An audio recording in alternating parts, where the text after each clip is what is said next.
Why did you decide not to make a career of the Navy? Go back to I the had that railroad? railroad job. Mm. See, my seniority went on a railroad.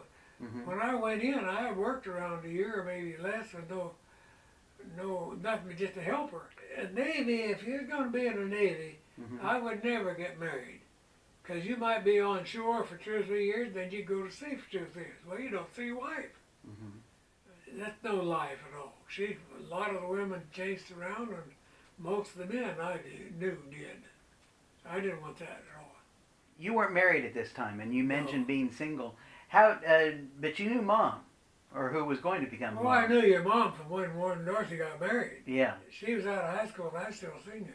Mm-hmm. And she'd come to visit, and we were dating, and then we corresponded, and in the Navy we corresponded. How serious was it then? How serious was it? Uh-huh. I think Darlene was serious, but I wasn't serious about getting married, and I was scared of Darlene anyhow, because her family was altogether different from mine. And I was afraid. I didn't know whether I'd do the right thing or say the right thing or what. But I told her one day, I'm not interested in getting married. And she said, well, we can still be friends. And that's the way it was. How many letters did you guys send to each other? How often did you correspond? Hmm? How often did you write letters to each other? Oh, every couple of weeks, I guess. Or more. They moved to California, and when I come home, they was living in California. And they come visit Warren. We'd get together, and we decided it's time to get married. No, it wasn't no, on my part, it wasn't no, I don't know the word, not to the point where I couldn't live without her. She's just a really wonderful person, and I knew she'd make a real good wife, but I wasn't too dang sure about me. When did that decision come about? Well, while you were still in the Navy? No. I wasn't going to ever get married until I got a job and stuff where I could afford to get married. So you mentioned, though, that you received letters back and forth, and there was obviously interest there. You told me a story one time about someone who... Oh, yes. Some guy, see, there was a lot of, I knew about 4 or 5 Dale Davises. Mm-hmm. And I knew one Dale, Eugene Davis. And my service number was 344-8901, and his is 344-9801. And he got a lot of my mail. And he had got a letter and answered it to Darlene. He was a cocky little guy, and Darlene wrote and told me about it. She thought, she was upset. She thought I was trying to give her the brush off or something. I don't know what kind of a letter he wrote. So I must see him. And he decided he wouldn't do that no more. But she was kind of upset. Now, did that play any role in your deciding to leave the Navy? No, it didn't. It was just like always. And she come back. She was in California. And she come back to visit, and we got together and got to talking and decided maybe it was time to. That's when I had a job in Colby, the permanent job every night in Colby. And we decided it might be time to do that. Mm. I knew what kind of woman Darlene was. That worried me. That's the kind of wife I wanted, but I didn't know how she'd take to me. Because I had been kind of wild. And Dorothy knew all about it. And I'm sure Darlene knew all of it. Do you know that's the kind of woman Darlene was? She never mentioned nothing like that at all. About what I'd done, and I know she knew. Because Dorothy would tell her.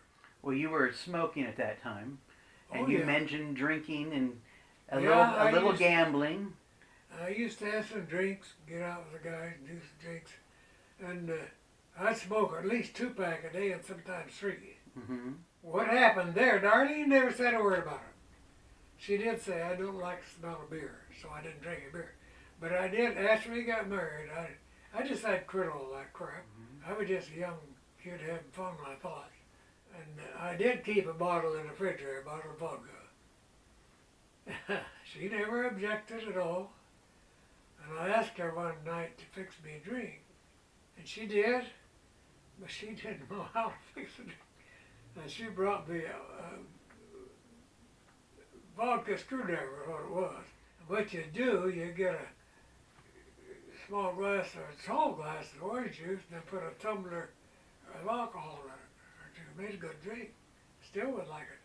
But Darlene didn't know that, so she got a glass of half orange juice and half vodka. Well, you drink that and you couldn't walk. So I decided never to ask her to fix me a drink again. When did your faith start playing a stronger role in your life? I started paying more attention to it about the time we got married. I've been thinking about that lately. I always knew Mom made us kids go to church, and I guess it had more influence on me than I know it. Even when I was getting and running around and stuff, I was always praying every night and every day when I get to. But when we got married, then Dana come along, and when he started getting staggered around on the floor and pick up stuff like he's smoking, and I thought one day, Darlene never said nothing about that. I figured that's a stupid thing to teach that kid, so I quit smoking. Then when they got a little older, he want some daddy's pop, which is a bottle of vodka I hadn't finished. I figured that ain't too damn smart either, so I quit that. Now Darlene never laid the law down, said anything about it. She was a brilliant woman. She let me know the things she didn't approve, but she never said nothing, never made a recognition of it. But I tried to do what I knew she wanted, because I had a lot of respect for her, and I learned to have a real deep love for her. I tell you the truth, I wonder if she felt some way about me, but I don't know. Oh, I know she did. She wasn't one to express her feelings. She would say I love you and all that, but whether she really meant it or not, I don't know. She did. She told me. But I could tell she did. she was a wonderful woman. And you didn't push her too far. I learned that real early. How do you learn that? Just by her actions. Well, there's some instances you can share with me? Well, actually not when she raised hell, but that you just knew that she didn't want that going on somewhere or other. I remember driving the car once with Mom and she had almost an accident. And she turned to me and she said, not to tell you about what happened. Mom almost had an accident? Yeah. And I could tell from looking at her that this was something that I had to do. So I said, okay.